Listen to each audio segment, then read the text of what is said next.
Hi guys and welcome back to the channel Deepak Yadav Education. Welcome to the Daily Hindu News and editorial analysis of 10th of April 2025. तो guys आज है तारीख 10 अप्रैल 2025 और है Thursday. देखेंगे आज के द हिंदू कंप्लीट न्यूज़पेपर को एनालाइज करेंगे। बट लेक्चर में आगे बढ़ने से पहले अगर आपको इस लेक्चर का पीडीएफ चाहिए तो क्या करना है, सबसे पहले टेलीग्राम पर जाना, वहां पे जाके सर्च बॉक्स में लिख देना दीपक यादव एजुकेशन पीडीएफ। मेरा टेलीग्राम चैनल मिल जाएगा, वहां पे आप इस लेक्चर के पीडीएफ डॉक्यूमेंट्स को डाउनलोड कर पाओगे। साथ ही साथ में इंपॉर्टेंट आर्टिकल्स आपको प्रोवाइड करवाए जाते हैं, वो भी हाईलाइटेड कंटेंट। क्या पढ़ना है एग्जाम के लिए, प्रीलिम्स में क्या रिलेवेंट है, मेंस में क्या रिलेवेंट है, बहुत सारी चीज़ आपको उस ग्रुप में मिल जाती हैं। तो मेक श्योर करें एक बार जाकर ज़रूर से विजिट करें। बाकी हम लोग हमेशा की तरह अपने लेक्चर को एक मैप के क्वेश्चन के साथ स्टार्ट करेंगे। तो आज आप सभी को मैप में जाकर देखना है। पोर्चुगल को काफ़ी चर्चाओं में है, कल मैंने एक आर्टिकल टेलीग्राम पे शेयर भी किया था, आप लोगों ने देखा होगा। तो अच्छे से मैप में देखना पोर्चुगल को, उसके बाद आकर नीचे कॉमेंट सेक्शन में टाइप करना, जिससे कि आप लोग इसको लंबे समय तक याद रख पाओगे। तो चलिए शुभारंभ करते हैं और चलते हैं सबसे पहले थंबनेल वाले इंपॉर्टेंट आर्टिकल की तरफ। तो दोस्तों जैसे कि आप लोग यहाँ पर देख पा रहे हो, बांग्लादेश और इंडिया के रिलेशंस पिछले कुछ महीनों में काफ़ी ज़्यादा खराब भी हुए हैं।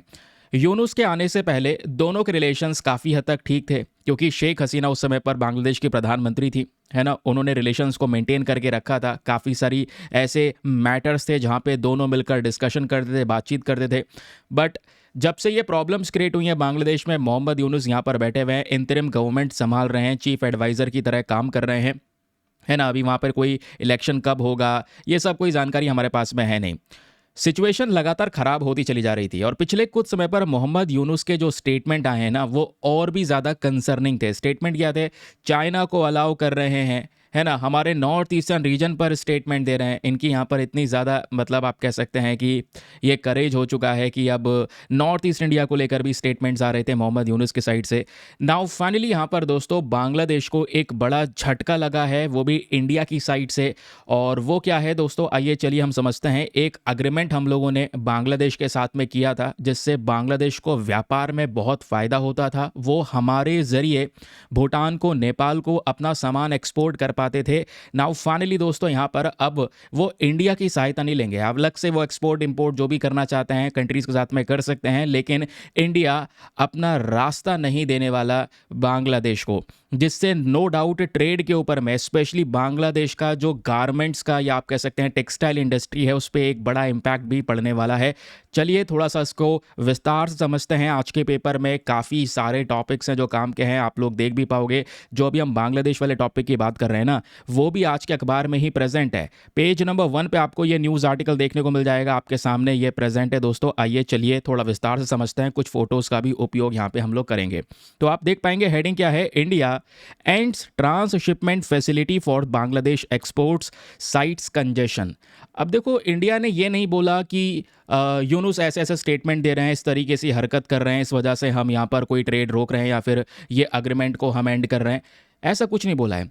इंडिया ने अपनी चिंता व्यक्त की है। इंडिया यहाँ पर यह बता रहा है कि देखिए आपको इस तरीके की फैसिलिटी प्रोवाइड करवा के हमारे ही ट्रेड को इम्पैक्ट पड़ रहा है, हमें ही नुकसान हो रहा है। तो इस वजह से हम चाहते हैं कि हम इस ट्रांसशिपमेंट फैसिलिटी को एंड करें। ये इन्फॉर्मेशन आ चुकी है। इस फैसिलिटी को जब मैं आपको बताऊं, साल 2020 में इंडिया ने शुरू किया था इस फैसिलिटी को। तो इस फैसिलिटी के माध्यम से बांग्लादेश को मदद बहुत मिलती थी। वो समय था जब शेख हसीना की सरकार थी, उस समय पर बांग्लादेश भारत के रिलेशंस अच्छे थे, समझ रहे हैं। इंडिया और बांग्लादेश के रिलेशंस काफ़ी अच्छे थे। तो उस समय पर हमने 2020 में एक ट्रांसशिपमेंट फैसिलिटी की शुरुआत की और इस फैसिलिटी के तहत हमने क्या किया, बांग्लादेश को हमने एक सपोर्ट किया कि बांग्लादेश बहुत सारा कपड़े का प्रोडक्शन करता है और वो टेक्सटाइल अलग अलग कंट्रीज़ को बेचता है। देखिए भारत और बांग्लादेश के बीच में टेक्सटाइल इंडस्ट्री को लेकर एक बड़ा खतरनाक कॉम्पिटिशन रहता है, जिसमें बांग्लादेश कहीं ना कहीं आगे है, सपोर्ट मिलता है उनको। अब देखिए यहाँ पर क्या हुआ, इस 2020 के फैसिलिटी के तहत बांग्लादेश से हमने ये बोला कि ठीक है, हम चाहते हैं आपके साथ में रिलेशंस को मेंटेन करना, हम मिलकर काम करेंगे। भले ही पाकिस्तान हमारे साथ में संबंध को अच्छे ना कर रहा हो, लेकिन आप भी हमारा नेबर कंट्री है, हम दोनों मिलकर काफ़ी कुछ कर सकते हैं। तो इस जरिए इंडिया ने यह बोला कि आप हमारे पोर्ट्स और एयरपोर्ट्स का इस्तेमाल कर सकते हैं, यानी कि भारत का बंदरगाह और भारत का एयरपोर्ट भी आप यूज़ कर पाएंगे अपने सामान को नेपाल और भूटान के अंदर पहुंचाने के लिए। ठीक है, आप व्यापार करिए लेकिन हमारा लैंड का इस्तेमाल कीजिए। ठीक है, ये फैसिलिटी यहाँ पर बहुत ज़्यादा कह सकते हैं ज़रूरी रही है। और 2020 के बाद से ऑब्वियसली बांग्लादेश को एक बड़ा सपोर्ट मिला है, एक्सपोर्ट में बढ़ावा देखने को मिला है ना। बहुत सारे एसेंशियल आइटम्स या रेडीमेड आइटम्स ये लोग एक्सपोर्ट कर रहे थे नेपाल, भूटान, इवन म्यांमार के अंदर में। लेकिन वो जो एक्सपोर्ट हो रहा था वो इंडिया के पोर्ट्स की मदद से हो रहा था, भारत के एयरपोर्ट का ये इस्तेमाल कर रहे थे। तो ये हमने अपने पोर्ट्स और एयरपोर्ट्स का एक्सेस दिया हुआ था बांग्लादेश को, ताकि वो ट्रेड कर सके हमारे इन पर्टिकुलर पोर्ट्स के थ्रू। अब वो वाली फैसिलिटी दोस्तों यहाँ पर एंड की जा रही है। हम इस फैसिलिटी से विड्रॉ कर रहे हैं कि भैया अब हम आपकी सहायता नहीं कर सकते, वी आर वेरी सॉरी। समझ गए। अब एक बार थोड़ा सा मैप देख लेते हैं ताकि आपको और भी ज़्यादा बेहतरीन तरीके से एक क्लैरिटी मिले। एक सेकंड रुकना यार, यहाँ पे आप लोग देख पाएंगे ये कुछ इन्फॉर्मेशन देखने को मिलेगा। ठीक है, अगर कुछ अलग से पढ़ना है तो ये कुछ डेटा आपको मिल जाएगा। एक सेकंड रुकना, ये रहा आपके सामने डेटा। ठीक है, कुछ नोट डाउन करना है क्योंकि ऑब्वियस सी बात है। देखिए यहाँ पे ना जो हम लोग कवर करते हैं केवल न्यूज़पेपर कवर नहीं कर रहे हैं, न्यूज़पेपर के साथ साथ आपको नोट्स बनाने भी ज़रूरी हैं कि भाई इस टॉपिक में से ये चीज़ें हमको मिल सकती हैं, एग्जाम में पूछा जा सकता है, प्रीलिम्स में पूछा जा सकता है, मेंस में पूछा जा सकता है। कोई टॉपिक ऐसा है जिसको लेकर यूपीएससी ने मेंस में क्वेश्चन पूछे हैं, प्रीवियस ईयर क्वेश्चन पूछे हैं, वो भी मैं आपको यहाँ पर बताता हूँ। सबसे पहले ये आर्टिकल हमने थोड़ा सा पढ़ा है, हमें थोड़ी सी जानकारी मिल चुकी है क्या चल रहा है। इसके नोट्स यहाँ पर अभी आपको मैं क्रिएट करवाऊंगा, सो डोंट वरी। एक लेकिन मैप देख लो ताकि आपको और ज़्यादा क्लैरिटी मिले। यहाँ पर वैसे ये जो मैप है ना ये दूसरा है। ये मैप में ये दर्शाया जा रहा है कि नेपाल के साथ में भारत के कौन कौन से राज्य बाउंड्री को शेयर करते हैं। हम यहाँ पर पढ़ रहे हैं बांग्लादेश के बारे में। ये दोस्तों आप देख पाओगे ये रहा बांग्लादेश, ठीक है। और ऊपर आप देख पाओगे ये हमारा है नॉर्थ ईस्टर्न रीजन, इसको हम बोलते हैं चिकन नेक कॉरिडोर। और भाई यहाँ पर आपको पता होगा बांग्लादेश के जो यहाँ पर यूनुस है, मोहम्मद यूनुस, उन्होंने चाइना के साथ मिलकर बहुत सारे स्टेटमेंट दिए हमारे नॉर्थ ईस्टर्न रीजन को, है ना। चाइना को यहाँ पर ये इनवाइट कर रहे हैं अपने साथ ट्रेड में, चाइना को बहुत ज़्यादा इंपॉर्टेंस दे रहे हैं। पहले ऐसा नहीं था, अब धीरे धीरे करके ये खुद यहाँ पर रिलेशंस बर्बाद कर रहे हैं भारत के साथ में। इंडिया को करना ही था और ये इंडिया की मदद लेते थे। मदद कैसे लेते थे? अगर इन्हें देखो व्यापार करना है भूटान नेपाल के साथ में, ठीक है, या म्यांमार के साथ में, तो यहाँ पर इनको इंडिया की आवश्यकता पड़ेगी क्योंकि भाई बांग्लादेश तीसरी साइड है। नेपाल आप देख पाओगे, ऑब्वियस ही बात है भारत को क्रॉस करने के बाद यहाँ पर इनको एक्सेस मिलेगा। ऐसे ही भूटान के साथ सिमिलर केस है और वही सिमिलर केस म्यांमार के साथ में भी है। तो हमने इस 2020 के फैसिलिटी के तहत क्या कर रखा था कि भाई हम अपने एयरपोर्ट या अपने पोर्ट्स का, अपने बंदरगाह का एक्सेस देते थे कि भाई अपना सामान पहुंचाओ इंडिया के अंदर में, और इंडिया के एयरपोर्ट्स और पोर्ट्स के थ्रू आप अपना सामान नेपाल में जहां भी डेस्टिनेशन है वहां सभी जगह पर पहुंचा पाओगे। वैसे ही भूटान को दे पाओगे, वैसे ही म्यांमार को दे पाओगे। अब इंडिया कह रहा है कि देखिए हम आपकी और सहायता नहीं कर सकते।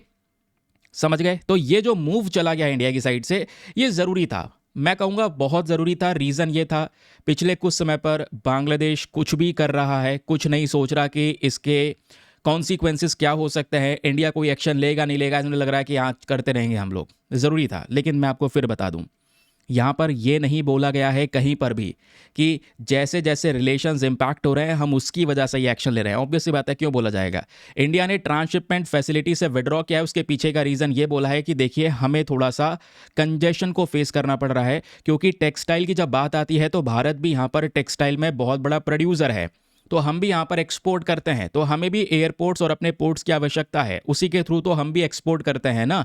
और जब बांग्लादेश का भी एक्सपोर्ट हम ही करवा रहे हैं तो वहाँ पे भीड़ बहुत ज़्यादा बढ़ जा रही है। समझ रहे हैं? बहुत ज़्यादा टाइम लग जा रहा है, प्रोसेस बहुत स्लो हो जा रहा है, एक्सपोर्ट करने में डिले पे डिले हो रहा है। तो इससे हमारी इंडस्ट्री ज़्यादा इम्पैक्ट पड़ रही हैं, क्योंकि ऑब्वियस सी बात है बांग्लादेश का प्रोडक्ट और सस्ता बिक रहा है। तो इसलिए हम नहीं चाहते हमारा इंडस्ट्री इम्पैक्ट हो, हम चाहते हैं सिचुएशन को इम्प्रूव किया जाए अपने देश के टेक्सटाइल सेक्टर के लिए। तो इसलिए यहाँ पर ये जो ट्रांसशिपमेंट फैसिलिटी है इससे भारत विड्रॉ कर रहा है। आई होप आपको क्लैरिटी मिल चुकी है। ये देख पाएंगे central board of indirect taxes and customs ने एक नोटिफिकेशन इशू किया है और ये बोला है कि ठीक है हम इस ट्रांसशिपमेंट फैसिलिटी को टर्मिनेट कर रहे हैं, ख़त्म कर रहे हैं, जिसमें बांग्लादेश को व्यापार में फ़ायदा मिल रहा था भूटान, म्यांमार, नेपाल के साथ में, और वो हमारे ज़रिए व्यापार कर पा रहा था। समझ गए? अब देखिए कुछ अगर डिटेल्स लिखनी है तो आपके सामने ये कुछ प्रोवाइड करवा दी गई हैं, इसको चेक कर सकते हैं। नोट्स क्रिएट करवा दिए गए हैं। याद रखिएगा कि 2020 में ये एग्रीमेंट हुआ था, है ना। इस एग्रीमेंट के तहत क्या फ़ायदा मिल रहा था बांग्लादेश को, ये पता होना चाहिए। ठीक है, लेकिन अभी 8 अप्रैल की बात है, यानी कि परसों की बात है, इस फैसिलिटी को ख़त्म कर दिया गया है। रीज़न्स क्या थे? रीज़न ये है कि देखिए भारत के एक्सपोर्टर पे भी प्रेशर था। इंडिया भी बहुत सारा जो टेक्सटाइल है, अपैरल है, वो एक्सपोर्ट करता है। तो जो हमारी इंडस्ट्री है वो भारत सरकार से रिक्वेस्ट कर रही थी कि भाई आप बांग्लादेश को ऐसा क्यों कर रहे हैं? ठीक है, क्योंकि हमें भी अपने इंडस्ट्री को देखना होगा। ठीक है, तो यहाँ पर ऑब्वियसली क्या हुआ कि इन इंडस्ट्रीज़ ने ये आर्ग्यू किया कि देखिए जितने भी एयर कार्गो स्पेस हैं या दूसरे और पोर्ट्स हैं, वहाँ पे जब सब बांग्लादेश का भी सामान आता है, इंडिया की फैसिलिटी का इस्तेमाल कर रहे हैं, हम भी अपना सामान एक्सपोर्ट कर रहे हैं, वहाँ पे कंजेशन ज़्यादा बढ़ जाता है ना? फिर महंगाई ज़्यादा बढ़ जाती है, कॉस्ट ज़्यादा बढ़ जाता है, फ्रेट कॉस्ट बढ़ जाता है, तो इससे हमको ही ओवरऑल नुकसान हो रहा है। तो हमें इस चीज़ को सुधारना होगा। ठीक है, और ऑब्वियसली जैसे मैंने आपको बताया, जब बात आती है कंपटीशन की, तो बांग्लादेश एक बहुत बड़ा कॉम्पिटिटर है भारत को लेकर, स्पेशली टेक्सटाइल सेक्टर में। कपड़ा हम भी प्रोड्यूस करते हैं, लेकिन बांग्लादेश भी सबसे ज़्यादा textile, footwear, James and jewelleries इनको प्रोड्यूस करता है। इसी के ऊपर में बांग्लादेश की इकोनॉमी भी मैसिव तरीके से डिपेंडेंट है। फिर बात आती है ऑपरेशनल चैलेंजेस की। तो एक बॉडी है जिसका नाम है AEPC, यानी अपैरल एक्सपोर्ट प्रमोशन काउंसिल। ये बॉडी का मेन काम है जितने भी टेक्सटाइल प्रोडक्ट्स है उसको ज़्यादा से ज़्यादा एक्सपोर्ट करना। इन्होंने खुद ये बोला है कि देखिए बांग्लादेश से 20 से लेकर 30 ट्रक आते हैं, ये कपड़ों को लेकर 20 से 30 ट्रक आते हैं जो डेली एयर कार्गो कॉम्प्लेक्स पे आते हैं, जिससे क्या होता है, बहुत ज़्यादा कंजेशन हो जाता है, कॉस्ट लगातार यहाँ पर बढ़ रही हैं, हम अपना सामान हैंडल नहीं कर पा रहे हैं, इसलिए भैया हम विड्रॉ कर रहे हैं। विड्रॉ करने से क्या होगा? विड्रॉ करने से भारत को फ़ायदा होने वाला है, बांग्लादेश को झटका लगने वाला है। तो पॉजिटिव्स भारत के लिए क्या होंगे? सबसे पहले इंडियन एक्सपोर्टर को फ़ायदा मिलेगा। अब एयर कार्गो की जो कैपेसिटी है वो इंडियन गुड्स के लिए ज़्यादा होगी, बांग्लादेश के गुड्स का यहाँ पे कोई भी जगह नहीं है, हम अपने सामान को ज़्यादा एक्सपोर्ट कर पाएंगे। ठीक है, और थोड़ा सा यहाँ पे जो लॉजिस्टिक्स है वो स्मूथ हो पाएगा, जल्दी काम हो पाएगा, जल्दी एक्सपोर्टिंग यहाँ पर हो पाएगी।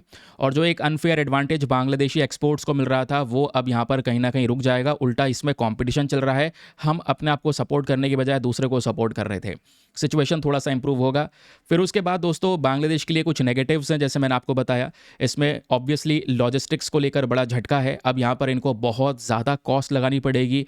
ठीक है, ये सामान को नेपाल या म्यांमार तक पहुँचाने के लिए हो सकता है नेपाल म्यांमार इसको फिर बाद में परचेज़ करें भी ना, क्योंकि कॉस्ट ज़्यादा लगेगी, वहाँ पे महंगा पहुँचेगा, तो उनको इंडिया के साथ में ट्रेड करना सस्ता लगेगा, क्योंकि नेपाल भूटान दोनों लैंडलॉक कंट्रीज़ हैं, है ना, वो डिपेंडेंट हैं भारत के इस रास्ते के ज़रिए, तभी भारत के रूट के ज़रिए यहाँ पे बांग्लादेश से सामान को वो ले पाते हैं।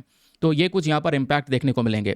कुछ एनालिसिस्ट का यहाँ पर ये भी कहना है कि देखिए ये सब करना एक तरीके से, क्योंकि बांग्लादेश की हरकत की वजह से क्या है, अभी तक करना होता तो हम पहले कर सकते थे ये काम, लेकिन धीरे धीरे बांग्लादेश अपनी लिमिटेशंस को क्रॉस कर रहा है ना। वो अपने मिलिट्री कोऑपरेशन कर रहे हैं चाइना के साथ में, वो भी भारत के चिकन नेक कॉरिडोर के पास में। चिकन नेक कॉरिडोर आप समझ रहे हैं, एक सेंसिटिव जगह है इंडिया की।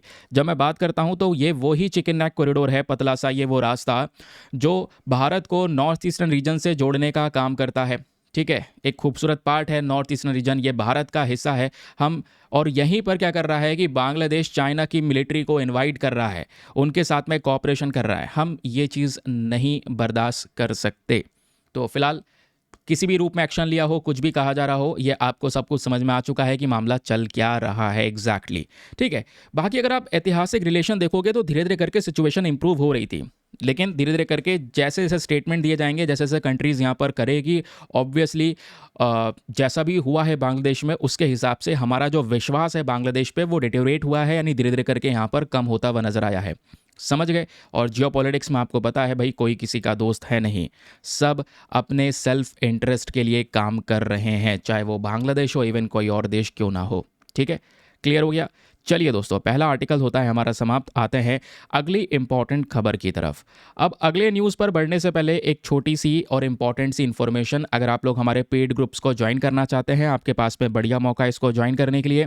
यहाँ पर आपको डेली बेसिस पे करंट नोट्स के PDF वगैरह प्रोवाइड करवाए जाते हैं। फॉर एग्जाम्पल, जैसे आपने देखा कि अभी हमने न्यूज़पेपर पढ़ा, साथ ही साथ नोट्स भी जनरेट करें। हर एक आर्टिकल में ऐसा होता है, न्यूज़पेपर पढ़ते हैं, नोट्स बनते हैं, तो आपको ज़्यादा टाइम वेस्ट करने की ज़रूरत नहीं है। घंटे भर का वीडियो है, आराम से देखिए, उसके बाद अपने बाकी सारे स्टैटिक पोर्शन पर फोकस कीजिए। और मैं आपको एक PDF दिखा देता हूँ, ये आपके कल का PDF है। ठीक है, 9 अप्रैल का PDF है। देखिए, हम लोगों ने यहाँ पर कल गवर्नर के बारे में डिस्कशन किया था, तो रोल ऑफ गवर्नर क्या है, ये सब PDF में दिया गया है। ये एक ऐसा PDF है जो प्रिंटेबल है, जिसका प्रिंट आउट वगैरह निकलवा सकते हैं। इंडिया यूएई के रिलेशंस कल हमने डिस्कस किए थे, तो वो यहाँ पर आप देख पाएंगे, वो मेंशन कर रखे हैं। कहीं पर मैप की ज़रूरत है, मैप भी प्रोवाइड करवाया है।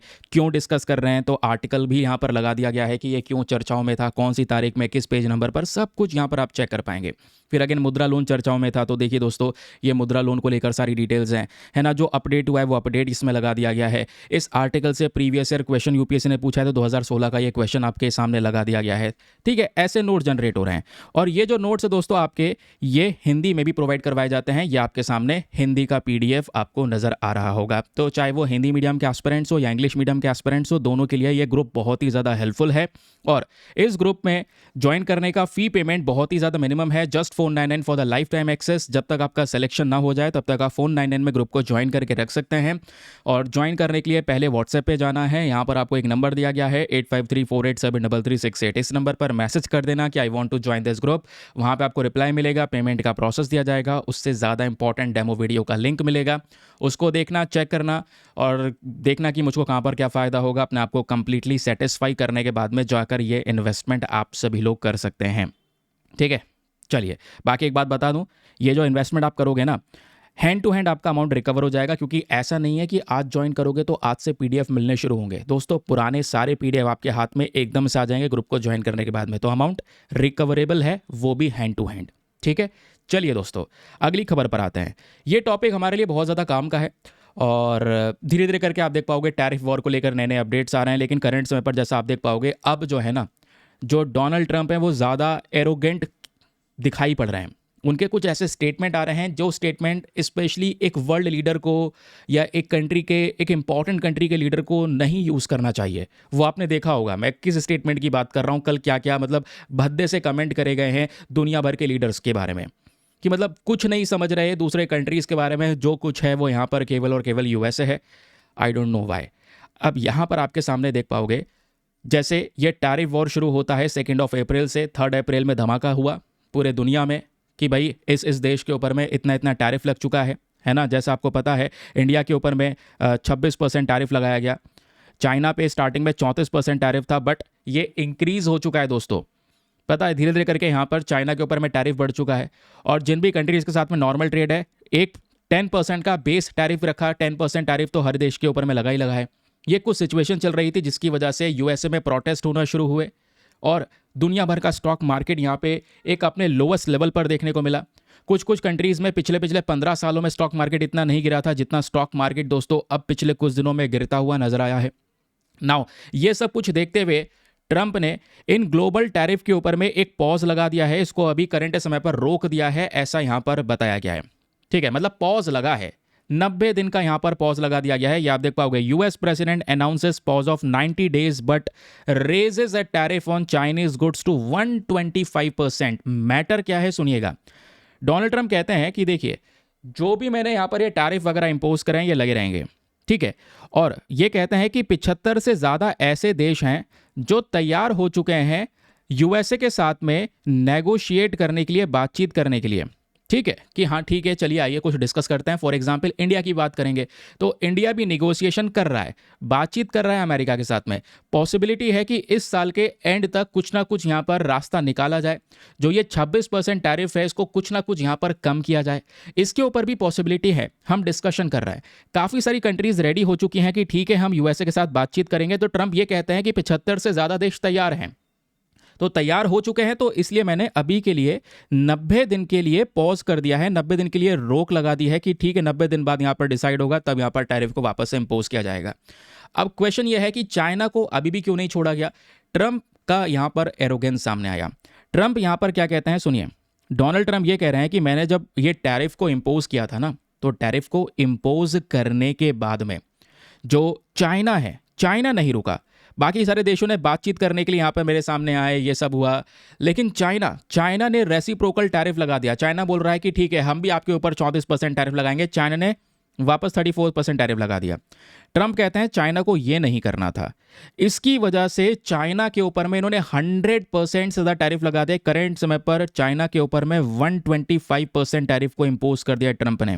तो ये कहते हैं दुनिया भर की कंट्रीज के ऊपर जो भी टैरिफ लगा है उस पर 90 दिन का पॉज लगा रहा हूं, बट चाइना के ऊपर पॉज नहीं लगेगा। इवन चाइना पे 125% टैरिफ को इम्पोज किया गया है, यहां पर आप देख पाओगे जैसे मैंने अभी आपको पढ़ाया था।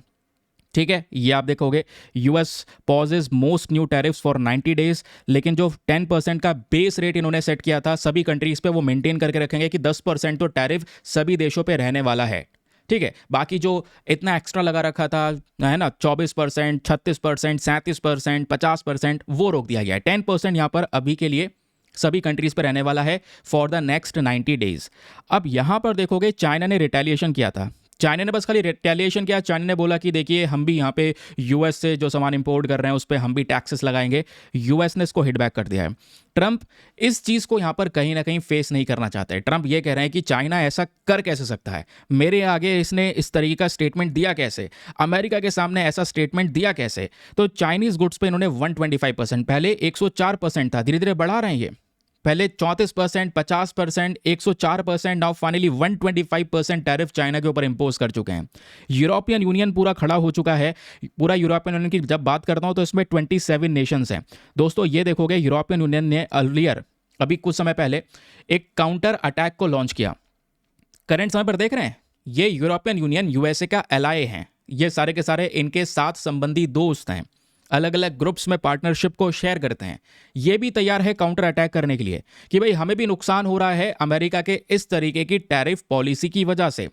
तो इन्होंने भी डिसाइड किया कि यूएसए के कुछ प्रोडक्ट्स जो हैं, ठीक है, उस पर यहाँ पे हम ड्यूटीज़ को चार्ज करेंगे। हालांकि यूरोपियन यूनियन ने कोई रिटेलिएशन नहीं किया है क्योंकि यूरोपियन यूनियन पे भी 20% अमेरिका ने टैरिफ लगा रखा है। तो कोई ऐसा इसके खिलाफ विद्रोह नहीं किया है कि लो भाई यहाँ पर ये टैरिफ, ये अनाउंस कर रहे हैं। मतलब इन्होंने एक काउंटर अटैक को लॉन्च किया है कि इस तरीके से हम भी कुछ ड्यूटीज़ वगैरह इंपोज करेंगे। तो इस चक्कर में कोई ज़्यादा एक्स्ट्रा एक्शन ट्रंप के थ्रू बाद में नहीं लिया गया।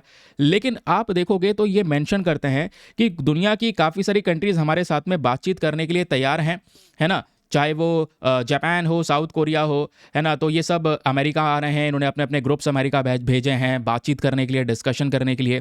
तो मैंने 90 दिन के लिए इसके ऊपर में रोक लगा दिया है। उसके बाद से ये टैरिफ इफेक्ट में आएंगे क्योंकि कुछ कंट्रीज बातचीत करने के लिए रेडी हैं। जो तैयार नहीं होगा या फिर कुछ ऐसे देश जिससे अमेरिका ज़्यादा घाटे में है व्यापार के मामले में, उस पर टैरिफ रहेंगे। ये पर्टिकुलर सिनेरियो चल रहा है, ये एक नया अपडेट है इस पूरे टैरिफ वॉर के अंदर में। इसको थोड़ा बहुत ध्यान रखिएगा क्योंकि पॉसिबिलिटी है कल या परसों जब भी कुछ एडिटोरियल पब्लिश हो सकता है वहाँ पर इसी चीज़ को बार बार डिनोट किया जाएगा। काम खत्म। चलें आगे। अगले देखोगे दोस्तों तो ये दो इंपॉर्टेंट न्यूज़ आर्टिकल आपको नजर आएंगे। एक टॉपिक यहाँ पर ये प्रेजेंट है जीएस पेपर नंबर 3 इकोनॉमी के पॉइंट ऑफ व्यू से, और एक टॉपिक आपके सामने ये प्रेजेंट है, ये भी पेज नंबर 1 पर है। इसमें कोई ज़्यादा खास नहीं है, लेकिन इसमें ना कल हम डिस्कस करेंगे 26/11 हमले के बारे में। ठीक है, कि 26/11 हमला एग्जैक्टली क्या था, लेकिन आज ये सुन लो, आज का मैटर है 26/11 हमला, यानी कि साल 2008 की बात कर रहे हैं। साल 2008 में नवंबर के महीने में 26 तारीख को एक बड़ा अटैक होता है मुंबई में ताज होटल पे।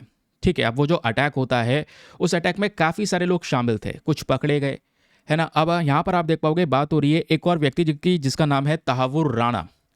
तो ये जो तहावुर राणा है, तहावुर हुसैन राणा, ये Pakistan born Canadian American national है। पाकिस्तान में जन्म हुआ था, आज यहाँ पर ये कनाडा अमेरिका के यहाँ पर व्यक्ति है। और ये भी यहाँ पर दोस्तों दोषी पाया गया है। बताया गया है इसका भी एक बड़ा कनेक्शन था 26/11 हमले के अंदर में, है ना। इसका भी बड़ा कनेक्शन था भारत में 26/11 हमला करवाने के लिए। तो इस पूरे कॉन्स्पिरेसी में शामिल था, अमेरिका में प्रेजेंट था। हमने अमेरिका से बोला कि भैया इसको एक्सट्राडिट करो, इंडिया भेजो, हम अपने हिसाब से इसको ट्रीट करेंगे। तो पिछले साल से यहाँ पर ये बातचीत हो रही है, कई महीनों से यहाँ पर इसको एक्सट्राडिट करने की बातचीत हो रही है। जब जब इसको इंडिया लाने की बात होती तब तब ये कोर्ट के अंदर में पिटीशन डाल देता कि मुझे नहीं जाना है इंडिया। अब क्या होता है, इसके जितने भी पिटीशंस थे वो सब खत्म हो चुके हैं। अब सोर्सेस ने कंफर्म कर दिया है कि यूएस अथॉरिटी ने इसकी कस्टडी, 64 साल का ये व्यक्ति है, और इसकी जो कस्टडी है वो हमारे भारत की नेशनल इन्वेस्टिगेशन एजेंसी को सौंप दी गई है। ये अमेरिका की साइड से कंफर्म कर दिया गया है। और आज पॉसिबिलिटी है आज तहावुर राणा को ट्रांसफ़र किया जाएगा और आज यहाँ पर हम इंडिया लेकर आएंगे। फिर इंडिया के जितने भी प्रोसीजर्स हैं उसके माध्यम से यहाँ पर इसके ऊपर ट्रायल को शुरू किया जाएगा। ठीक है, मैंने आपको बताया लास्ट ईयर से इस पे डिस्कशन हो रहा है। फरवरी में यूएस प्रेसिडेंट डोनाल्ड ट्रंप ने भी जब प्रधानमंत्री नरेंद्र मोदी की साथ में एक मीटिंग की थी, तो उस मीटिंग के दौरान इन्होंने अनाउंस किया था, ठीक है ताहवुर राणा को हम एक्सट्राइट करेंगे, ताहवुर राणा को इंडिया भेजेंगे, इंडिया अपने हिसाब से यहाँ पर एक्शन लेगा। ठीक है, तो आज ये जो भी डेवलपमेंट्स होंगे वो सब आपको पता चलते रहेंगे। अभी के लिए यहाँ पर इसमें बस खाली इतना ही याद रखो, न्यूज़ के साथ में आप थोड़ा कनेक्टेड फील करोगे जब आप आगे पढ़ोगे तो। ठीक है, इसलिए मैंने कुछ एक्स्ट्रा जो ऐसी न्यूज़ भी हैं जो हमारे एग्जाम में इतना रेलिवेंट रोल प्ले नहीं करेंगे। हाँ, इसमें 26/11 हमला बहुत ज़रूरी है, कल हम समझेंगे डिटेल से, क्योंकि आज पहले इसको और कन्फर्म हो दो। क्योंकि देखो नीचे देखो, यहाँ पर एक चीज़ और बोली जा रही है, जो हमारे मिनिस्टर्स हैं उनका कहना यह है कि देखिए गवर्नमेंट एक फाइनल अनाउंसमेंट तब करेगी जब ताहवुर राणा को प्लेन में बैठाकर इंडिया में लैंड करवाया जाएगा, तब एक फॉर्मल अनाउंसमेंट होगा। उससे पहले कोई फॉर्मल अनाउंसमेंट नहीं हो सकता, तो इसलिए थोड़ा सा रुक जाइए, कल हम इसका डिस्कशन करेंगे। ठीक, चलिए दोस्तों अगली खबर पर आते हैं। अगला न्यूज़ आर्टिकल भी काफ़ी काम का है। आप लोग मेरे साथ में काफ़ी बार डिस्कस कर चुके हैं repo rate, reverse repo rate का इम्पैक्ट क्या होता है जब आरबीआई इसको कम या ज़्यादा करता है, हम इसको समझते रहते हैं। आज आप देख पाओगे टैरिफ वॉर की वजह से इन्फ्लेशन ऑलरेडी ज़्यादा है ना। जैसा ही टैरिफ वॉर हुआ उसकी वजह से सभी देशों की इकॉनमी को झटका लगा, और यहाँ पर इन्फ्लेशन, भारत के अंदर भी महंगाई जो है वो आपको ज़्यादातर देखने को मिल जाएगी। जबकि हम लोगों ने अपना एक टारगेट सेट किया था, रिजर्व बैंक ऑफ इंडिया ने, कि जो भारत की महंगाई है वो 4+-2 के दायरे में रखेंगे, यानी कि कम से कम यहाँ पर कह सकते हैं कि 6% होनी चाहिए, है ना, या सॉरी ज़्यादा से ज़्यादा 6% हो जाए, जो ये महंगाई है कम से कम यहाँ पर 2% हो जाए। ये हमारा मेन टारगेट था कि भाई 2% से लेकर 6% के बीच में इन्फ्लेशन को मेंटेन करके रखना। ठीक है, तो महंगाई जब बढ़ती है तो आरबीआई यहाँ पर अलग अलग प्रकार के जो रेट्स होते हैं, जिसमें एक रेपो रेट भी होता है, इनमें कुछ बदलाव करता है ताकि इन्फ्लेशन को कंट्रोल किया जा सके। तो अभी कुछ दिनों पहले हम लोग यहाँ पर इस खबर को पढ़ रहे थे। लेट्स से मैं आपको बता दूं, इंडियन एक्सप्रेस के अंदर में ये न्यूज़ थी, मैंने आपके साथ में ऑलरेडी टेलीग्राम पे इसके बारे में शेयर कर चुका है। देखिए आज 10 अप्रैल है, ये मैं खबर 6 अप्रैल को शेयर कर चुका हूँ। ये आप देखोगे ऊपर 6 अप्रैल 2025 द संडे एक्सप्रेस का आर्टिकल है, मतलब इंडियन एक्सप्रेस में ही, जहाँ पे मेंशन किया जा रहा था कि आरबीआई की जो मॉनेटरी पॉलिसी पैनल है ये रेपो रेट को 25 बेसिस पॉइंट से कट कर सकता है। और ऐसा क्यों, ठीक है, इसके बारे में कुछ जानकारी मैंने ऊपर आपके साइड में शेयर की थी, और फाइनली यहाँ पर ये हो चुका है। तो आरबीआई ने रेपो रेट को 0.25% से कट कर दिया है। तो 0.25% यानी कि 25 बेसिस पॉइंट से यहाँ पर कट किया गया है। और ध्यान में रखिएगा, ये रेपो रेट की वजह से अब क्या होगा, मार्केट के अंदर में जो लोन वगैरह होते हैं वो सस्ते हो जाएंगे, है ना। तो लोन वगैरह सस्ते होंगे तो इससे यहाँ पर लोग ज़्यादा खर्चने वाले हैं, होम परचेज करने वाले हैं, है ना, लोन लेने वाले हैं, या और दूसरे सेक्टर्स के अंदर में। तो ये सब यहाँ पर इसका एक इम्पैक्ट पड़ने वाला है। फिर उसके बाद एक और बात याद रखिए, ये जो रेपो रेट है, रिवर्स रेपो रेट है, इसको डिसाइड कौन करता है? तो आप कहोगे रिजर्व बैंक ऑफ इंडिया। क्या रिजर्व बैंक ऑफ इंडिया खुद डिसाइड करता है? नहीं, रिजर्व बैंक ऑफ इंडिया में एक कमेटी आती है जिसको हम बोलते हैं MPC committee, that is monetary policy committee. तो मॉनेटरी पॉलिसी कमेटी में कुछ मेंबर्स होते हैं, ये मेंबर्स साथ में मिलकर यहाँ पर डिसाइड करते हैं कि पॉलिसी रेट क्या होना चाहिए जो भारत की ग्रोथ को सपोर्ट करे। जब भी प्रॉब्लम्स आएँ तो हम यहाँ पर इस तरीके से रेपो रेट में बदलाव करके सिचुएशन को थोड़ा सा डील करके लेकर चलें। ठीक है, तो दोस्तों यहाँ पर रिजर्व बैंक ऑफ इंडिया ने 25 बेसिस पॉइंट से रेपो रेट को कट कर दिया है। 6% के आसपास रेपो रेट देखने को मिलेगा। रेपो रेट क्या होता है? The repo rate is the rate at which RBI lends to banks to meet their short term funding needs. क्या है मतलब, आइए मैं आपको थोड़ा समझाता हूँ। ठीक है, सबसे पहले एक एरिया थोड़ा सा खाली कर लेते हैं। ये अपने पास में हमको एक एरिया मिल चुका है, सुनिएगा। आज हमारे पास में जब हम बात करते हैं तो एक सेंट्रल बैंक है। सेंट्रल बैंक तो एक ही हमारे पास में, सर वो सेंट्रल बैंक कौन सी है? वो है reserve bank of India. RBI central bank है, बैंकर्स ऑफ द बैंक भी बोलते हैं। बाकी सारी जो बैंक्स आपको देखने को मिल जाती हैं भारत के अंदर में, वो आपकी कमर्शियल बैंक्स हैं। ठीक है, एसबीआई, एचडीएफसी, ये जितने भी बैंक्स हैं सब कमर्शियल बैंक्स हैं। तो इन कमर्शियल बैंक्स को पैसों की ज़रूरत पड़ती है, मनी की ज़रूरत पड़ती है। ठीक है, ये आप देखोगे। ठीक है, जब इन बैंक्स को, इन कमर्शियल बैंक्स को फंड की ज़रूरत है ना, फंडिंग नीड्स की ज़रूरत है, तो उस पैसे को वो कहाँ से बोरो करती हैं? तो ये कमर्शियल बैंक वो पैसा लेती हैं सेंट्रल बैंक से। तो सेंट्रल बैंक यहाँ पर इन कमर्शियल बैंक को ये पैसा देता है। पैसा लेट्स से यहाँ पर लोन देता है, हम इसको लोन कह देते हैं, लोन प्रोवाइड करवाता है। ठीक है, तो कमर्शियल बैंक के पास में लोन आया। अब ध्यान से सुनिए, ये लोन ऐसा थोड़ी है कमर्शियल बैंक को दे दिया तो लंबे समय तक ये रखा रहेगा, नहीं। कमर्शियल बैंक को ये लोन चुकाना भी तो पड़ेगा, बिल्कुल चुकाना पड़ेगा। जब कमर्शियल बैंक्स इस लोन को वापस आरबीआई को चुकाएंगे तो ध्यान रखिएगा वो लोन के साथ साथ एक यानी जो प्रिंसिपल अमाउंट है ये तो देंगे, साथ ही साथ में इंटरेस्ट भी यानी कि ब्याज भी देना होगा। लोन कोई ऐसे थोड़ी देता है, आप बैंक से लोन लेने जाते हैं वो ऐसे थोड़ी देगा। आप अगर लोन लोगे तो ऑब्वियस सी बात है उसके ऊपर आपको ब्याज देना होगा, इंटरेस्ट देना होगा, समझ गए। और ये जो इंटरेस्ट है ना, यही जो पर्टिकुलर इंटरेस्ट रेट होता है इसी को हम लोग रेपो रेट का नाम देते हैं, समझ गए। अब ये रेपो रेट बढ़ेगा, ज़्यादा कम होगा तो क्या इंपैक्ट पड़ेगा, सुनिए। जैसे अभी खबर क्या आ रही है, अभी खबर ये आ रही है कि रेपो रेट को कट कर दिया गया है 0.25% से। तो बेसिकली यहाँ पर रेपो रेट कम हो चुका है। तो रेपो रेट कम होने की वजह से क्या होगा, सिंपल सी बात है। देखो कमर्शियल बैंक से जो ये पैसा लिया था, कमर्शियल बैंक ने जो ये पैसा लिया था सेंट्रल बैंक से, अब ये पैसे के ऊपर में लोन वापस से जब ये चुकाएंगे तो जो ब्याज देना था वो ब्याज जो पहले ज़्यादा दे रहे थे अब थोड़ा सा कम देना होगा, समझ गए। ब्याज पहले ज़्यादा दे रहे थे अब कम देना होगा।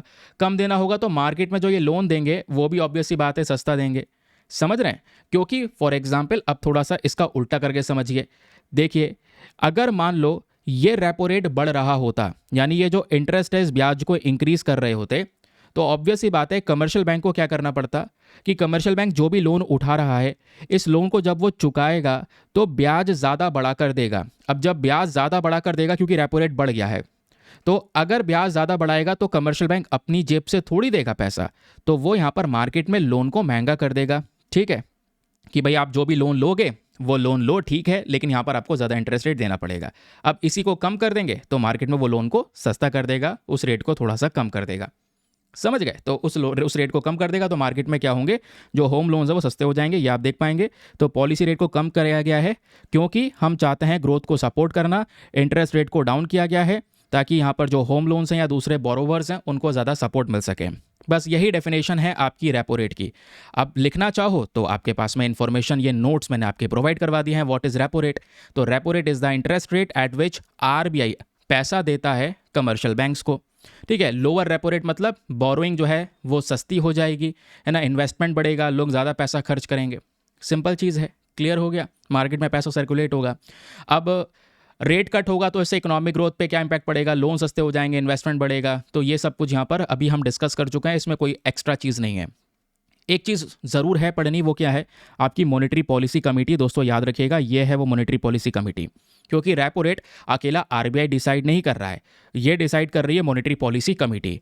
तब मॉनेटरी पॉलिसी कमेटी के बारे में जब आप डिस्कस करते हैं तो reserve bank of India act 1934 के अंदर में सेक्शन 45ZB के अंदर में दोस्तों मॉनेटरी पॉलिसी कमेटी को बनाया गया है, ठीक है। अब ये कौन बनाता है, हमारी केंद्र सरकार। केंद्र सरकार के पास में ताकत है ये 6 सदस्यों की मॉनेटरी पॉलिसी कमेटी को बनाना। अब जब मैं बताता हूं मॉनेटरी पॉलिसी कमेटी, तो मॉनेटरी पॉलिसी कमेटी जो भी डिसीजन लेगी वो सभी डिसीजन सभी बैंक्स को मानना अनिवार्य है, कंपलसरी है, ज़रूरी है, ये डिसीजंस बाइंडिंग होता है। फिर इस मॉनेटरी पॉलिसी कमेटी में सर आपने बोला 6 मेंबर्स होते हैं, बिल्कुल सही बोला। तो याद रखिए दोस्तों वो 6 मेंबर्स कौन कौन होते हैं। सबसे पहले रिजर्व बैंक ऑफ इंडिया के गवर्नर, ठीक है, आरबीआई के गवर्नर जो होते हैं वही यहाँ पर एक्स ऑफिशियो चेयरपर्सन भी होते हैं, यानी कि मॉनेटरी पॉलिसी कमेटी के वो चेयरपर्सन भी होते हैं। तो पहले यहाँ पे आरबीआई के गवर्नर हो गए, दूसरे डेप्यूटी गवर्नर हो गए, और तीसरे यहाँ पर इसी बैंक के ऑफिसर हो गए जिनको सेंट्रल गवर्नमेंट नॉमिनेट करती है। तो ये तो हो गए 3 व्यक्ति। बाकी जो 3 व्यक्ति होते हैं जिनकी एक्सपर्टीज़ होती है इकोनॉमिक्स के अंदर में, बैंकिंग में, फाइनेंस में, मॉनेटरी पॉलिसी में, तो उनके एक्सपीरियंस, उनका ज्ञान को देखते हुए उनका अपॉइंटमेंट किया जाता है। तो बाकी जो 3 पर्सन हैं उनको सेंट्रल गवर्नमेंट अपॉइंट करती है, लेकिन कैसे, उनके एक्सपीरियंस और नॉलेज के आधार पे, याद रखिएगा जो अभी हमने डिस्कस किया। तो आरबीआई गवर्नर चेयरपर्सन होते हैं इसके, डेप्यूटी गवर्नर सेकंड पर्सन, बाकी एक ऑफिसर बैंक से नॉमिनेट किया जाता है, ये हो गए 3। बाकी 3 को उनके नॉलेज एक्सपीरियंस के आधार पर लिया जाता है। These are the 6 members of monetary policy committee. अब मॉनेटरी पॉलिसी कमेटी का काम क्या है, कुछ इंपॉर्टेंट चीज़ें हैं जिसके रेट्स को ये डिफाइन करते हैं, कम ज़्यादा करते हैं। लेट्स से एग्जाम्पल आपके सामने रेपो रेट का है जो अभी हमने इस आर्टिकल में डिस्कस किया। उसके अलावा standing deposit facility rate, marginal standing facility rate, liquid adjustment facility, LEF corridor, main liquidity management tool, fine tuning operation, reverse repo rate, bank rate, cash reserve ratio, statutory liquidity ratio, open market operation, इन सब के ऊपर में decisions लेने का काम monetary policy committee का है। मॉनेटरी पॉलिसी कमेटी का ये सारे के सारे इंस्ट्रूमेंट्स है, याद रखिएगा। क्लियर बता रहा हूँ, ये याद रखना ज़रूरी है क्योंकि यूपीएससी ने 2015 में यहीं से एक बार प्रश्न आपसे पूछ लिया। देखो क्वेश्चन आपके सामने है। क्वेश्चन यह है, with reference to Indian economy consider the following.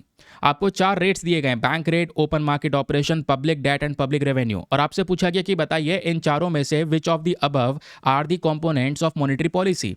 इन चारों में से कौन कौन से कंपोनेंट्स हैं मॉनेटरी पॉलिसी के। ये मैंने आपको लिस्ट पूरी प्रोवाइड करवाई। इसमें बैंक रेट भी था, ओपन मार्केट ऑपरेशंस भी था, लेकिन public debt and public revenue इसमें नहीं है। ठीक है, तो थर्ड एंड फोर्थ को हटा दें तो फर्स्ट एंड सेकंड बचता है, and the option is option number C, first and second is the correct answer. ठीक है, तो इस तरीके से दोस्तों यहाँ पे क्वेश्चन फॉर्म हो जाते हैं। बाकी रेपो रेट और बैंक रेट को लेकर मतलब कुछ अलग से इन्फॉर्मेशन भी आपकी यहाँ पर शेयर की गई है, इसको भी आप लोग यहाँ पर चेक कर सकते हैं।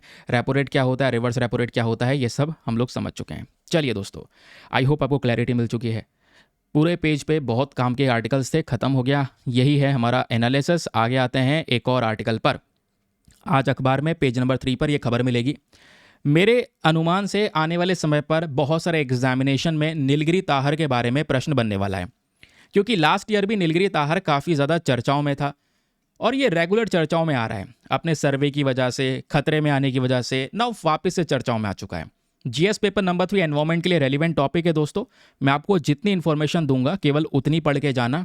एग्जाम में कोई क्वेश्चन इस टॉपिक से आया तो उसी दायरे में से आएगा। ठीक है, तो दोस्तों यहाँ पर आपको पता होना चाहिए नीलगिरी ताहर आईयूसीएन के अंदर में एक एंडेंजर्ड कैटेगरी में रहने वाला प्रजाति है, जो बहुत ही ज़्यादा खतरे में है, जिसको सुरक्षा देने की काफ़ी ज़्यादा आवश्यकता है। ठीक है, ये प्रजाति दुनिया में कहीं नहीं पाई जाती सिवाय केरला और तमिलनाडु के। केरला में एक इंपॉर्टेंट नेशनल पार्क है जिसको बोलते हैं एराविकुलम नेशनल पार्क, इसमें यहाँ पर मेंशन भी किया गया है। लेट्स सी, ये है एराविकुलम नेशनल पार्क। ठीक है, और उसके अलावा तमिलनाडु में भी बहुत सारे जोन्स हैं जहाँ पर नीलगिरी ताहर की जो पॉपुलेशन है वो देखने को मिलती है। तो केरला हो, तमिलनाडु हो, इन दोनों स्टेट्स के अंदर में नीलगिरी ताहर की प्रजाति पाई जाती है। और ध्यान रखिएगा, एक बात यहाँ पे नोट करवा रहा हूँ, तमिलनाडु जो है ना, तमिलनाडु का स्टेट एनिमल है ये नीलगिरी ताहर। ठीक है, तमिलनाडु का स्टेट एनिमल है। क्वेश्चन बन जाए नीलगिरी ताहर कौन से राज्य का स्टेट एनिमल है, आपको आंसर पता है, विच इज तमिलनाडु। ठीक है, तो केरला एंड तमिलनाडु दोनों मिलकर क्या करने वाले हैं, नीलगिरी ताहर का सेंसस करने वाले हैं, इनकी काउंटिंग करने वाले हैं, ताकि हमको इनकी पॉपुलेशन का पता लग सके। और इन्होंने पहले यहाँ पर ये किया है। अब ये जो सर्वे है इसको बड़े एरिया में फैला दिया गया है। केरला तमिलनाडु के अलग अलग छोटे छोटे ब्लॉक्स जहाँ जहाँ पर नीलगिरी ताहर की प्रजाति प्रेजेंट है वहाँ पे सर्वे किया जाएगा। ठीक है, कैमरा वगैरह देखने को मिल जाएंगे, कैमरा ट्रैप्स डिप्लॉय किए जाएंगे जगह जगह पे, ताकि इनकी पॉपुलेशन का पता लगाया जा सके, कुछ और एनालिसिस किया जा सके, इनके जीन्स के बारे में जानना पड़ेगा, तो वो सब जानकारी हमको मिलेगी। फिलहाल इस न्यूज़ में ना कोई एक्स्ट्रा ऐसी इन्फॉर्मेशन नहीं है कि एग्जाम में क्वेश्चन बन जाए। ठीक है, याद रखिएगा, एग्जाम में कोई क्वेश्चन बना तो आपसे यहाँ पर नीलगिरी ताहर के बारे में बन जाएगा। गोट की तरह दिखने वाला यहाँ पर ये पर्टिकुलर एनिमल काफ़ी ज़्यादा रेलिवेंट होने वाला है आपके एग्जामिनेशन के लिए। पढ़ना क्या क्या है आइए मैं आपको इतना बता देता हूँ, आपका काम हो जाएगा बेस्ट तरीके से। ये दोस्तों देखोगे नीलगिरी ताहर के बारे में इंफॉर्मेशन। नीलगिरी ताहर को हम लोग नीलगिरी आइबेक्स के नाम से जानते हैं। मैंने आपको बताया आईयूसीएन के अंदर में एंडेंजर्ड कैटेगरी में है। वेरी वेरी इंपॉर्टेंट, कुछ याद रखो या मत रखो दोस्त, ये जरूर याद रखना कि एंडेंजर्ड कैटेगरी में है, खतरे में है ये प्रजाति, सुरक्षा की ज़रूरत है। अब ये सुरक्षा हम लोग प्रोवाइड करवा रहे हैं। कैसे? वाइल्ड लाइफ प्रोटेक्शन एक्ट के अंदर में इसको शेड्यूल 1 में कवर किया गया है। आपको पता है शेड्यूल 1 में किसी भी जानवर को जब हम कवर करते हैं उसका मतलब उसको हाई प्रोटेक्शन दी गई है, उसका शिकार नहीं कर सकता, कोई भी शिकार करता है तो उसके ऊपर में पेनल्टीज़ वगैरह चार्ज की जाती हैं, हाईएस्ट पेनल्टीज़ यहाँ पे लगाई जाती हैं। नीलगिरी ताहर में बताया जाता है कि जो एडल्ट मेल्स होते हैं, ठीक है, जो पुरुष होते हैं नीलगिरी ताहर की स्पीशी की, वो थोड़े से लाइट ग्रे कलर के हैं, थोड़े ब्लैक कलर के होते हैं, ज़्यादा साइज़ में बड़े होते हैं। ठीक है, और मैंने आपको ये बता ही दिया है कि ये नीलगिरी ताहर तमिलनाडु का स्टेट एनिमल है। और ख़ासकर आज के समय पर नीलगिरी हिल्स जो हैं, है ना, उसके अलावा वेस्टर्न घाट्स वाला जो रीजन है जिसमें ऑब्वियसली तमिलनाडु और केरला, है ना, दोनों स्टेट हैं, वहाँ पे वेस्टर्न घाट्स की पहाड़ियाँ फैली हुई हैं, तो उन दोनों रीजन में ये नीलगिरी ताहर की पॉपुलेशन देखने को मिलती है। हम इसकी प्रोटेक्शन की या इसकी सुरक्षा की इसलिए इतनी बात कर रहे हैं क्योंकि धीरे धीरे करके जहाँ जहाँ पर ये प्रजाति पाई जाती है वो एनवायरमेंट, वो हैबिटेट धीरे धीरे करके कम होता चले जा रहा है, ख़त्म होता चले जा रहा है, कई बार इनका शिकार होता है। इसलिए यहाँ पर हम चाहते हैं इनकी पॉपुलेशन को बचाना। इस तरीके से यहाँ पर नीलगिरी ताहर दिखाई पड़ता है आपके सामने। ये एकदम सटीक पिक्चर है। गोट की तरह यहाँ पर ये स्पीशी देखने को मिलती है। इसके बारे में कुछ और बातें जाननी है तो ये आपके सामने डिटेल्स प्रेजेंट है। अब यहाँ पर ध्यान से, बहुत ध्यान से चीज़ों को सुनना, मेरी बातों को सुनना। नीलगिरी तार का साइंटिफिक नेम है नीलगिरी ट्रैगस हेलोसरेस। ये इसका साइंटिफिक नेम है, याद मत रखो। इसका निक नेम याद रखना है। इसको हम क्लिफ गोट के नाम से भी जानते हैं क्योंकि ऊंची ऊंची पहाड़ियों पे, चोटियों पे यहाँ पर ये गोट की स्पीशी देखने को मिलती है। ठीक है, इसकी हाइट लगभग 80 टू 110 सेंटीमीटर है। Again not very important. यहाँ पे देखोगे तो ये जो प्रजाति है इसकी पॉपुलेशन करंट समय पर 1800 से लेकर 2000 के आसपास है। इनके जो हॉर्न्स आपको देखने को मिल जाते हैं, ये हॉर्न्स के अंदर में एक कर्व आपको नजर आएगा। और ये ऐसी ताहर की प्रजाति है जो ठंडे टेम्परेचर में रहना पसंद करती है क्योंकि ऊंचाई पे रहती है। क्लिफ गोट है तो जितनी ऊपर जाओगे टेम्परेचर डाउन हो जाएगा, तो इनको कोल्ड ट्रॉपिकल क्लाइमेट में रहना पसंद है। And this is the state animal of Tamil Nadu. और इंडिया में जो एराविकुलम नेशनल पार्क है या ग्रीन हिल्स हैं अनामलई पहाड़ियों की, वहाँ पे इनकी पॉपुलेशन देखने को मिलती है। इनका ब्रीडिंग का समय होता है जुलाई से अगस्त के बीच में, यानी मॉनसून वाला जो सीज़न होता है। और जेस्टेशन पीरियड जो होता है एक बच्चे को जन्म देने का, वो 175 से लेकर 185 डेज़ के आसपास होता है। इनको ग्रुप में रहना बहुत ही ज़्यादा पसंद है। और मेल के बारे में आपको बताया कि जो मेल वाली स्पीशी होती है ना, इन ये ज़्यादा बिगर होती है, ज़्यादा डार्कर होती है फीमेल के कंपैरिजन में। आयुसन स्टेटस ऑलरेडी डिस्कस कर चुके हैं, एंडेंजर्ड कैटेगरी में ये प्रजाति है। जोग्राफिकल रेंज की बात करेंगे दोस्तों तो आप देख पाओगे ये है नीलगिरी की पहाड़ियाँ। ठीक है, ये रही नीलगिरी की पहाड़ियाँ, केरला ये रहा, तमिलनाडु ये रहा। जितने भी ये पर्पल कलर के पैचेस आपको यहाँ पर नज़र आ रहे हैं, ये वो रेंज है जहाँ जहाँ पर नीलगिरी तार की पॉपुलेशन हमको देखने को मिलती है। इनको खतरा क्या क्या फेस करना पड़ रहा है ऑलरेडी डिस्कस कर चुके हैं। बस इसके अलावा आपको के बारे में ज़्यादा कुछ नहीं पता होना चाहिए क्योंकि हर एक छोटी से छोटी माइन्यूट से minute information we have already covered. चलिए दोस्तों आगे आते हैं अगली इंपॉर्टेंट खबर पर। ये जो खबर है बहुत काम की है। अगेन आज के न्यूज़पेपर में पेज नंबर 5 के ऊपर में प्रेजेंट है। एंड ये topic GS paper number 3 defence and security के पॉइंट ऑफ व्यू से बहुत ज़्यादा आपको हेल्प करने वाला है। ये पिछले 1.5-2 महीनों में दूसरी बार चर्चाओं में आया है। तो आइए फटाफट यहाँ पर कवरेज करते हैं। भारत सरकार ने 63,000 करोड़ रुपए की ये जो डील है इसको अप्रूवल दे दिया है for procuring Rafale M jets. ठीक है, कहोगे राफाल जेट ये फ्रांस वाले हैं क्या? बिल्कुल फ्रांस वाले हैं। फ्रांस से हमने राफाल जेट्स पहले परचेज किए थे। आपको याद होगा 36 राफाल जेट, काफ़ी बवाल भी हुआ था स्कैम वगैरह इस चीज़ को लेकर। तो 36 रफाल जेट हम फ्रांस से परचेज कर चुके हैं। देखिए नॉर्मल रफाल जेट्स और ये रफाल एम जेट्स दोनों में फ़र्क है। दो प्रकार के जेट्स हैं, एक रफाल जेट्स हैं और एक रफाल एम जेट्स हैं। तो अब जो बात हो रही है दोस्तों वो एम जेट्स को परचेज करने की बात हो रही है। सरकार ने 63,000 करोड़ रुपए खर्च करने की बात कर दी है और ये अभी तक केवल और केवल डिस्कशन में चल रहा था, बातचीत में चल रहा था ना। फाइनली यहाँ पर अप्रूवल दे दिया गया है। अप्रूवल देने वाली जो कमेटी है वो है cabinet committee on security affairs. Don't worry, अभी डिस्कस करेंगे ये कमेटी क्या होती है। इस कमेटी को हेड करते हैं हमारे प्रधानमंत्री नरेंद्र मोदी जी। ठीक है, यानी कि भारत का कोई भी प्रधानमंत्री होगा वो यहाँ पर इस कमेटी को हेड करेगा। तो उन्होंने वेडनेसडे में 63,000 करोड़ रुपए की जो ये डील है अप्रूवल दे दिया है। इसमें हम लोग 26 रफाल एम जेट्स परचेस करेंगे, वो भी फ्रांस से, क्योंकि एम है यानी मैरीटाइम जेट्स की बात हो रही है, समुद्र में यूज़ होगी और समुद्र में हमारी भारत की जो नेवी है स्पेशली हम उसके लिए ये जेट्स को परचेज कर रहे हैं। ठीक है, जो 26 रफाल जेट परचेस करेंगे इसमें जो 22 जेट होंगे वो सिंगल सीटर जेट्स होने वाले हैं जिसको एक ही व्यक्ति ऑपरेट कर सकता है। और जो हमारे एयरक्राफ्ट कैरियर हैं, आपको पता है भारत के पास में 2 एयरक्राफ्ट कैरियर हैं, INS विक्रांत और INS विक्रमादित्य, जिसको हम समुद्र में तैनात कर सकते हैं। उसी एयरक्राफ्ट कैरियर के ऊपर में से रफाल एम जेट्स उड़ान भर सकता है। तो 22 सिंगल सीटर वाले जेट्स हैं जिनको हम अपने एयरक्राफ्ट कैरियर पर तैनात करेंगे। बाकी जो 4 होने वाले हैं वो ट्विन सीटर ट्रेनर जेट्स होने वाले हैं, याद रखिएगा।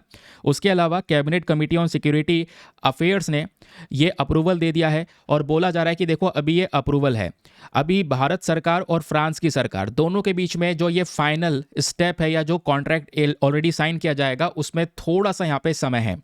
ठीक है, एक्सपेक्टेशन ये है कि जो फ्रांस के डिफेंस मिनिस्टर हैं वो अभी अगले महीने भारत आएंगे, तो उसी महीने यहाँ पर ये पूरे डील को एक फाइनल मोहर देकर इसको अप्रूव किया जाए। और जैसे यहाँ पर आप कह सकते हैं ये फॉर्मल डिस्कशन जब हो जाएगा तो इस जेट की जो डिलीवरी है वो आने वाले 3 से 3.5 साल बाद शुरू हो जाएगी। ठीक है, धीरे धीरे करके ये रफाल जेट्स हमारे पास में आने लगेंगे। उससे पहले मैं ऑलरेडी आपको ये बात बता चुका हूँ कि इंडियन एयरफोर्स लगभग 36 रफाल जेट ऑलरेडी चलाता है, वो हमारी एयरफोर्स के पास में है, वो हम ऑपरेट कर रहे हैं। ये 36 रफाल जेट हमने 60,000 करोड़ की डील में सितंबर 2016 में परचेज किए थे। लेकिन ये रफाल जेट्स है, नॉर्मल रफाल जेट्स। अब हम रफाल एम परचेज कर रहे हैं फॉर आवर इंडियन नेवी। ठीक है। और रफाल एम जेट्स का जो परफॉर्मेंस है वो ऑलरेडी भारत देख चुका है, क्योंकि रिसेंटली आपको पता होगा भारत और फ्रांस के बीच में एक अभ्यास हुआ था। आपको ये भी पता होना चाहिए, इंडिया फ्रांस के बीच में एक एक्सरसाइज होती है जिसको बोलते हैं वरुण एक्सरसाइज। ये डिटेल है वरुण एक्सरसाइज। तो इस वरुण एक्सरसाइज के तहत फ्रांस अपना एयरक्राफ्ट कैरियर लेकर आया था जिसका नाम था Charles de Gaulle.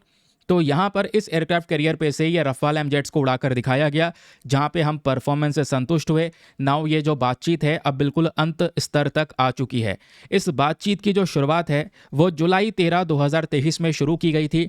Defence acquisition council नाम की जो बॉडी है, आपको पता है इसको चेयर करते हैं हमारे डिफेंस मिनिस्टर, जैसे आज के समय पर राजनाथ सिंह जी हैं।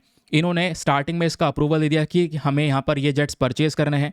और केवल आज हम ये रफाल एम जेट्स ही नहीं परचेज़ कर रहे, इसके साथ साथ फ्रांस से हम स्कॉर्पियन क्लास की डीजल इलेक्ट्रिक सबमरीन्स भी परचेज़ करने के ऊपर में ध्यान दे रहे हैं। ठीक है। अब देखो प्रॉब्लम यह है ना कि हम खुद के भी इस प्रकार के जेट्स को बना रहे हैं, लेकिन उसमें टाइम लगेगा। ठीक है। जो हम लोग अपना जेट बना रहे हैं उसका नाम है TEDBF। याद रखिए यह है twin engine deck based fighter jet. इसको बनाने में थोड़ा समय लगेगा, तो समय लगने वाला है बनाने में, बीच में अभी गैप है। तो इस गैप को भरने के लिए ऑब्वियस सी बात है हमें रफाल एम जेट्स हम लोग यहाँ पर करंट समय पर परचेज कर रहे हैं। ये रफाल एम जेट भारत के INS विक्रमादित्य और INS विक्रांत जो हमारे दोनों एयरक्राफ्ट कैरियर हैं उस पे से चलाए जा सकेंगे, उस पे से ऑपरेट किए जा सकेंगे। हमारी इंडियन नेवी को भारी मात्रा में ये मदद करने वाले हैं। ठीक है। ये हो गया दोस्तों आपका करंट न्यूज़, पूरा का पूरा आर्टिकल। सर आर्टिकल तो बढ़िया तरीके से समझ में आ गया। अब ज़रा थोड़ा सा यहाँ पर क्या हो गया यार, हाँ अब थोड़ा सा अपने नोट्स वगैरह बना के चलिएगा। TEDBF क्या है, ये छोटी छोटी पॉइंट्स होते हैं, हम इसी चीज़ को नज़रअंदाज कर जाते हैं, करने नहीं दूंगा। ये आपके सामने दोस्तों डिटेल प्रोवाइड करवा दी गई है। और इस मेगा डिफेंस डील के बारे में जो इंडिया फ्रांस के बीच में हो रही है, इंडिया करंट समय पर अपने 2 मेजर डिफेंस एग्रीमेंट्स कर रहा है फ्रांस के साथ में। कहोगे 2? हम तो केवल रफाल एम जेट्स के बारे में पढ़े हैं ना अभी। नहीं, मैंने आपको ये बताया ना, रफाल एम जेट के साथ साथ हम लोग स्कॉर्पियन क्लास की डीजल इलेक्ट्रिक सबमरीन भी फ्रांस से परचेज कर रहे हैं। ठीक है। तो Rafale M jets and the additional Scorpion class submarine, total खर्चा $11 बिलियन का। बाकी ये जो रफाल एम फाइटर जेट्स होने वाले हैं इंडियन नेवी की मदद करेंगे, ये सब कुछ हम पढ़ चुके हैं कि 22 single seater Rafale M jets, 4 twin seater है ना। भारत अपना खुद का भी बना रहा है twin engine deck based fighter jet, लेकिन उसको तैयार होने में समय लगेगा, इसलिए अभी हम बीच में इसका इस्तेमाल करने वाले हैं। इस डील का फ़ायदा क्या होगा, हमारी नेवी की मजबूती मिलेगी। अब हर चीज़ पे रशिया पे डिपेंडेंसी नहीं रहेगी, क्योंकि पहले तो हम रशिया से परचेज कर रहे थे, अब थोड़ा सा डिपेंडेंसी फ्रांस पे रहेगी। तो डाइवर्सिफिकेशन करना ज़रूरी है। इंडियन ओशन में काफ़ी मदद करेगा, क्योंकि भारत के 2 एयरक्राफ्ट कैरियर्स हैं, उनको सपोर्ट करेगा। तो चाइना का प्रेजेंस जो है या चाइना का अग्रेशन जो है इंडियन नेवी के इंडियन ओशन के अंदर में, उसको हम लोग काउंटर कर पाएंगे। सिंपल सी चीज़ है, उसके अलावा ज़्यादा कुछ नहीं है। हाँ ये याद रखिएगा, कैबिनेट कमेटी ऑन सिक्योरिटी के बारे में मैंने आपको बताया था, क्योंकि ओवरऑल वो कैबिनेट कमेटी ऑन सिक्योरिटी ही है जिसने यहाँ पर इस डील को अप्रूवल दे दिया है। अब फॉर्मल तरीके से साइन होना बाकी है।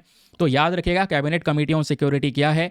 कैबिनेट कमेटी ऑन सिक्योरिटी एक फाइनल अप्रूविंग अथॉरिटी है, एक फाइनल बॉडी है जिसका मेन काम होता है जब कोई भारी आइटम्स या हथियार हमें परचेज करना होता है, तो उस दौरान अप्रूवल देने के लिए यही बॉडी काफ़ी हेल्पफुल मानी जाती है, क्योंकि इस बॉडी में सभी इंपॉर्टेंट मंत्रालय के मिनिस्टर्स प्रेजेंट हैं। For example cabinet committee on security को चेयर करते हैं हमारे प्रधानमंत्री, तो प्रधानमंत्री का सबसे बड़ा रोल होता है।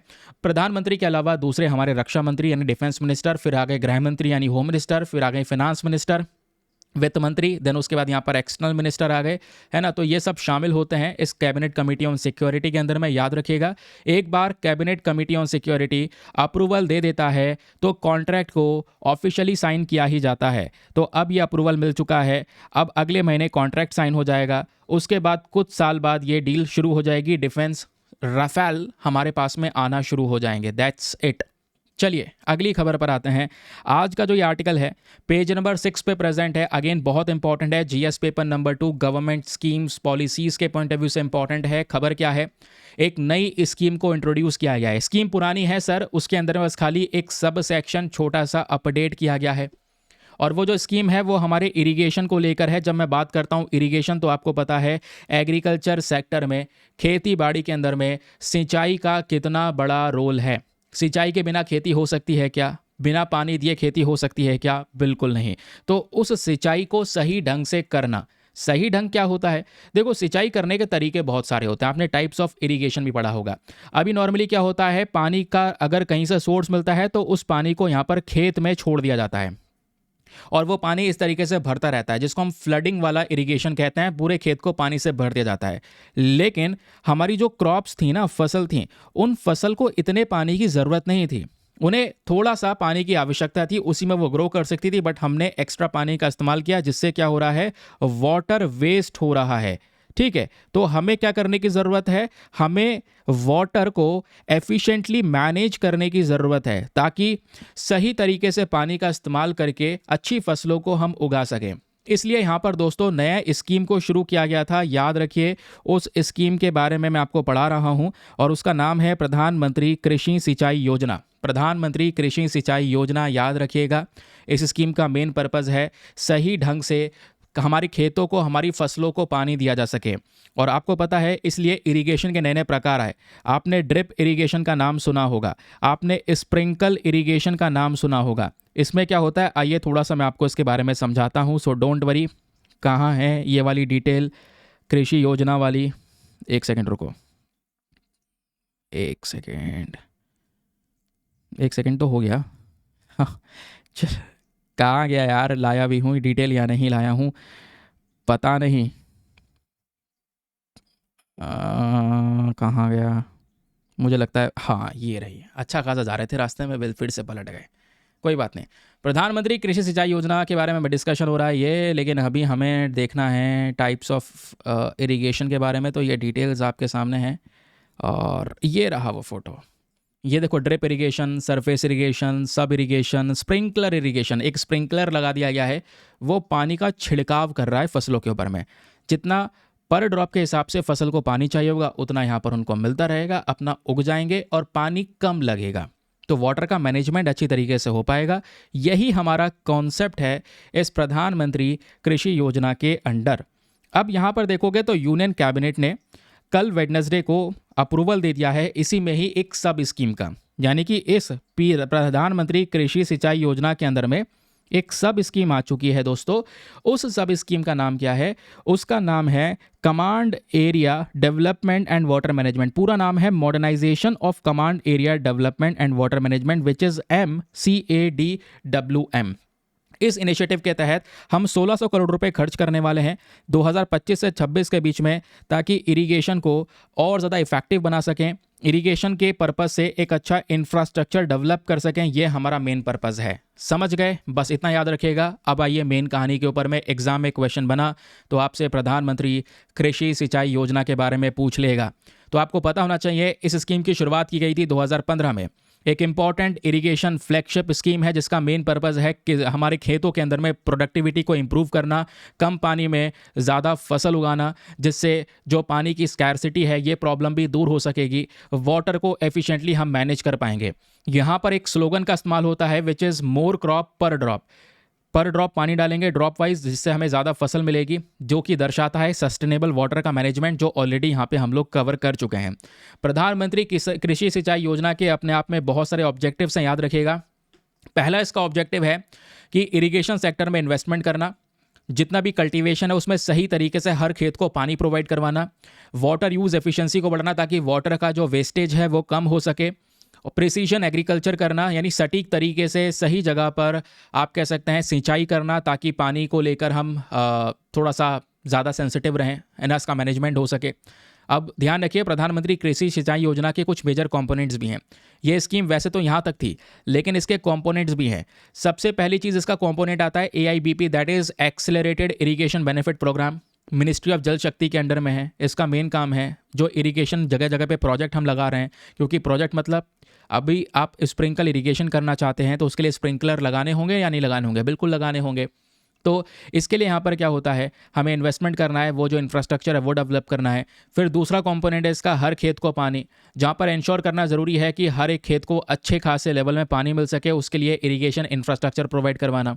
फिर इसके सब कंपोनेंट हैं, जिसमें से एक सब कंपोनेंट रिसेंटली लॉन्च किया गया है, अभी जो हमने यहाँ पर पढ़ा था ये आप देख पाओगे, है ना, MCADWM। ये है वो command area development water management, जिसमें हम कैनाल सिस्टम इंप्रूव करेंगे, फील्ड चैनल इंप्रूव करेंगे, सरफेस माइनर इरीगेशन हो गया, छोटे छोटे इरीगेशन सोर्सेज है, टैंक और कैनाल जगह जगह बनाए जाएंगे, रिपेयर रिनोवेशन रिस्टोरेशन हो गया, जहाँ पे पुरानी वाटर बॉडीज जो सूख चुकी हैं उनको वापस से रिवाइव किया जाएगा ताकि वो इरीगेशन में इस्तेमाल हो सकें। ग्राउंड वाटर हो गया, जो ज़मीन के नीचे पानी प्रेजेंट है उसको यहाँ पर मैनेज करना, उसको भी यहाँ पर इंक्रीज़ करना, उसको रिचार्ज करना, ये हमारा मेन पर्पज़ है। फिर तीसरा एक कंपोनेंट है पर ड्रॉप मोर क्रॉप, जैसे मैं आपको बता चुका हूँ, क्योंकि अगर आप ड्रिप और स्प्रिंकलर सिस्टम का इस्तेमाल करेंगे तो कम पानी में ज़्यादा फसल उगेगी। तो यानी कम पानी पर ड्रॉप के हिसाब से आप पानी दे रहे हैं, जिससे यहाँ पर ज़्यादा इफेक्टिवनेस हमको नज़र आ रहा है, पानी का वेस्टेज कम हो रहा है, फसल आपको बराबर मिल रही है। फिर वाटरशेड डेवलपमेंट कंपोनेंट भी है, जहाँ पे हमारा मेन पर्पज़ है, चाहे वो घाटी हो चाहे वो दूसरे एरियाज़ हो, वहाँ पे वाटर हार्वेस्टिंग स्ट्रक्चर बनवाना, जहाँ पे बारिश वगैरह होगी तो पानी को स्टोर करके रखा जा सके, ग्राउंड वाटर को रिचार्ज कर सकें, तो पानी का सही तरीके से अगेन यहाँ पर उपयोग हो सके। तो प्रधानमंत्री कृषि सिंचाई योजना जो है, इसको एक डिसेंट्रलाइज्ड मैनर में कवर किया गया है। इसमें डिसेंट्रलाइज की जब बात आती है तो केवल एक सरकार या एक बॉडी के हाथ में पावर नहीं है। यहाँ पर जो स्टेट गवर्नमेंट है, डिस्ट्रिक्ट अथॉरिटीज़ है, पंचायती राज इंस्टीट्यूशंस है, सभी को अलग अलग पावर दी गई हैं, सभी का पार्टिसिपेशन है कि वो सब मिलकर इस स्कीम के तहत काम कर सकें। समझ गए? अब हालांकि इसमें कुछ चैलेंजेस भी हैं, चुनौतियां भी हैं, याद रखिएगा। चुनौतियां क्या है, क्योंकि इसमें बड़े बड़े सारे मंत्रालय प्रेजेंट है, पंचायत भी हैं, स्टेट अथॉरिटीज़ भी है, डिस्ट्रिक्ट अथॉरिटीज़ भी हैं, तो कई बार इनके बीच में कॉन्फ्लिक्ट हो जाता है, स्कीम को सही तरीके से इंप्लीमेंट नहीं कर पाते। दूसरी प्रॉब्लम यह है कि जब जब हम फंड अनाउंस करते हैं तो फंड को स्टेट्स तक पहुंचाने में देरी हो जाती है ना। अवेयरनेस नहीं होती है ज़्यादातर हमारे किसानों को कि हाँ भाई इरिगेशन में भी ऐसी टेक्निक्स हैं, है ना। बाकी क्लाइमेट चेंज, जो गर्मी तेज़ी से बढ़ा रहा है, वो अगेन वाटर के ऊपर में एक बड़ा इम्पैक्ट डाल रहा है, वो अलग कारण है। तो ये कुछ चैलेंजेस हमारे इस प्रधानमंत्री कृषि सिंचाई योजना में देखने को मिल जाते हैं, इसको याद रखिएगा।